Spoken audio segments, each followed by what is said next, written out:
ఈ రోజు వీడియోలో మనం 4 టిప్స్ గురించి మాట్లాడుకోబోతున్నాం. ఒకవేళ ఇవి కానీ మీరు ఫాలో అయితే, ఎవరైతే మిమ్మల్ని రిజెక్ట్ చేశారో, నువ్వు నాకు వద్దు అని రిలేషన్షిప్ బ్రేక్ చేసుకొని వెళ్ళిపోయారో, వాళ్ళు మీకోసం మీతో మాట్లాడడం కోసం తహతహలాడిపోతారు. మీ గురించి ఆలోచించకుండా అస్సలు ఉండలేరు. ఇవి చాలా పవర్ఫుల్ అండ్ బెస్ట్ టిప్స్గా చెప్పుకోవచ్చు. అండ్ ఇవి బోత్ బాయ్స్ అండ్ గర్ల్స్ ఇద్దరికి ఈక్వల్గా హెల్ప్ అవుతాయి. సో ఇంక లేట్ చేయకుండా స్టార్ట్ చేద్దామా? Let's get started. Number 1, don't hate her. ఇక్కడ సెన్స్ ఏంటంటే, డోంట్ హేట్ హర్కి అర్థం, ఎవరితో అయితే మీరు రిలేషన్లో ఉన్నారో, లవ్లో ఉన్నారో ఆర్ లవ్ చేశారో ఎప్పుడు వాళ్ళని హేట్ చేయొద్దు. వాళ్ళు మిమ్మల్ని మళ్ళీ కలిసినా కలవకపోయినా మీరు మాత్రం ఎప్పుడు వాళ్ళని హేట్ చేయొద్దు. ఈ లైన్ మాత్రం ఎప్పుడు గుర్తుంచుకోండి. మీరు ఎంతలా అయితే వాళ్ళని హేట్ చేస్తారో వాళ్ళు అంతలా మీకు దూరం అయిపోతారు. మిమ్మల్ని యాక్సెప్ట్ చేయలేదని ఆర్ బ్రేకప్ అయ్యి మంచిది అయిందని హ్యాపీ ఫీల్ అవుతారు. గైస్, ఒకవేళ ఎవరైనా బ్యాడ్ ఇంప్రెషన్తో వెళ్ళిపోతే, చీ అనిపించుకొని వెళ్ళిపోతే, వాళ్ళు మనం ఎప్పుడైనా మిస్ అవుతామా? అవ్వం కదా. మళ్ళీ మళ్ళీ గుర్తు చేసుకుంటామా? చేసుకోం కదా. అందుకే బయట మనం చూస్తూ ఉంటాం, 90% కేసెస్లో ఆల్మోస్ట్ ఇదే జరుగుతుంది.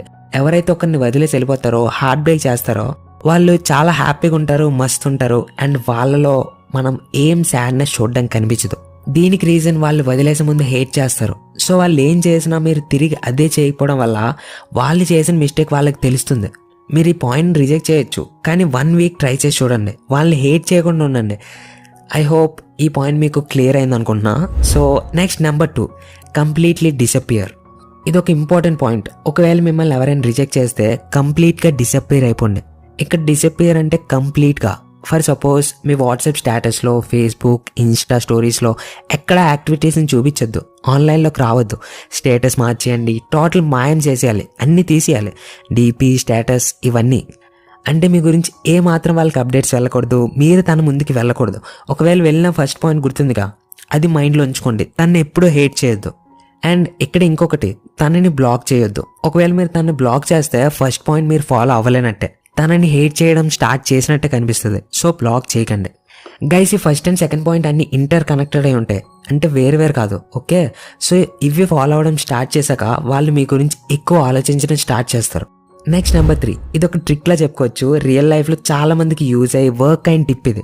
సో పాయింట్ ఏంటంటే, నీడ్ గెస్ట్ కంపెనీ. అంటే మీకు ఒక గెస్ట్ కంపెనీ అవసరం ఉంది. దీన్ని ఇంకొంచెం డీటెయిల్గా చెప్పాలంటే, మీరు కంప్లీట్లీ డిసప్పియర్ అయిపోయారు అండ్ హేట్ చేయట్లే, ఇవన్నీ చేస్తున్నారు. 2 స్టెప్స్ సక్సెస్ అయ్యాయి.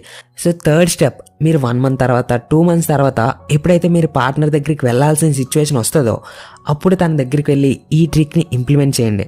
ఆ టైంలో మీ దగ్గర ఒక గెస్ట్ని పెట్టుకొని ఉండాలి. గెస్ట్ అంటే ఈ లిస్ట్లోకి ఎవరెవరు వస్తారు? మీరు మీ ఏజ్లో ఉన్న కజిన్స్ని పెట్టుకోవచ్చు, లేదా ఒకవేళ మీకు కొత్తగా గర్ల్ ఫ్రెండ్ చేసుకుంటే పెట్టుకోవచ్చు, ఆర్ న్యూ బాయ్ ఫ్రెండ్ లేదా అన్నోన్ పర్సన్. దీన్ని ఒక ట్రిక్లా యూజ్ చేయాలి. నిజంగానే న్యూ గర్ల్ ఫ్రెండ్ చేసుకోమని నేను చెప్పట్లే, ఓకే? కానీ ఇక్కడ ఒక కండిషన్ ఉంది, మీ గెస్ట్ ఆపోజిట్ జెండర్ని సెలెక్ట్ చేసుకోవాలి. సపోజ్ నేనే ఇక్కడ ఉంటే, నా విషయంలో ఎప్పుడైనా ఇలా అయింది అనుకుందాం, తను నన్ను వద్దని రిజెక్ట్ చేసి బ్రేకప్ చేసుకుని వెళ్ళిపోయింది. సో నేను ఇప్పుడు ఫస్ట్ స్టెప్ ఫాలో అవుతా, ఎప్పుడు హేట్ చేయను. నెక్స్ట్ స్టెప్ ఫాలో అవుతా, కంప్లీట్లీ డిసప్పియర్ అయిపోతా అండ్ నా యాక్టివిటీస్ని షో చేయను, తన ముందుకి వెళ్ళను. అండ్ తర్వాత 2 మంత్స్, 3 మంత్స్ తర్వాత తన ముందుకు వెళ్ళాల్సిన సిచ్యువేషన్ వస్తే, నేను నాతో పాటు ఎవరైనా అమ్మాయిని తీసుకెళ్తా. ఎవరైతే చూడడానికి బ్యూటిఫుల్ ఉన్నారో, అట్రాక్టివ్ ఉంటారో, అంటే తనని చూసి పార్ట్నర్కి జెలస్ ఫీల్ రావాలి. అండ్ తన ముందు ఇలా షో చేయాలి, నేను చాలా హ్యాపీగా ఉన్నా, ఏం ప్రాబ్లం లేదని. యాక్చువల్లీ ఇది నిజంగానే చేసాం అండ్ సక్సెస్ అయింది కూడా నా ఫ్రెండ్స్ లైఫ్లో అండ్ చాలామంది లైఫ్లో. ఈ ట్రిక్ని ఆపోజిట్ జెండర్తో మాత్రమే చేయాలి. అండ్ ఇలా చేసిన తర్వాత ఒక 2-3 టైమ్స్ చేస్తే వాళ్ళు ఎంత జెలస్ ఫీల్ అవుతారంటే, ఎంత ప్యానిక్ అవుతారంటే, ఈ ట్రిక్ 100% వర్క్ అవుతుంది. సో చేసే రిజల్ట్ని మీరే చూడండి. And last but not least, మీరు మీ crush, girlfriend, boyfriend కోసం ఎన్ని చేసినా వాళ్ళు కొంచెం కూడా పట్టించుకోకపోతే, ఇంట్రెస్ట్ చూపించకపోతే, know when to give up. ఇంకెన్ని రోజులు ఇలానే తను వెంట పడతావు? ఎన్ని రోజులు ట్రై చేసావుగా, అయినా పట్టించుకోలేదు కదా. You need to respect her decision.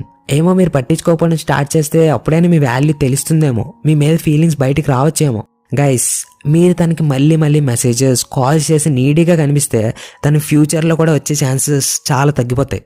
So అలా చేయొద్దు. అండ్ ఒకవేళ తనకి కొత్త బాయ్ ఫ్రెండ్, గర్ల్ ఫ్రెండ్ ఉన్నా, తన న్యూ రిలేషన్షిప్కి రెస్పెక్ట్ ఇవ్వండి. ఎలా బ్రేకప్ చేసేద్దామని చూడొద్దు. మీ క్యారెక్టర్ని డ్యామేజ్ చేసుకోవద్దు, okay?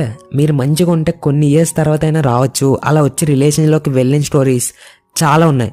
So be patient my friend. Video మీకు ఒకవేళ హెల్ప్ అయితే లైక్ చేయండి అండ్ సబ్స్క్రైబ్ చేసి పక్కన ఉన్న బెల్ ఐకాన్ని ప్రెస్ చేయడం మర్చిపోకండి.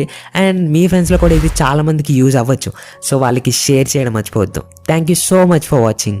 బాయ్.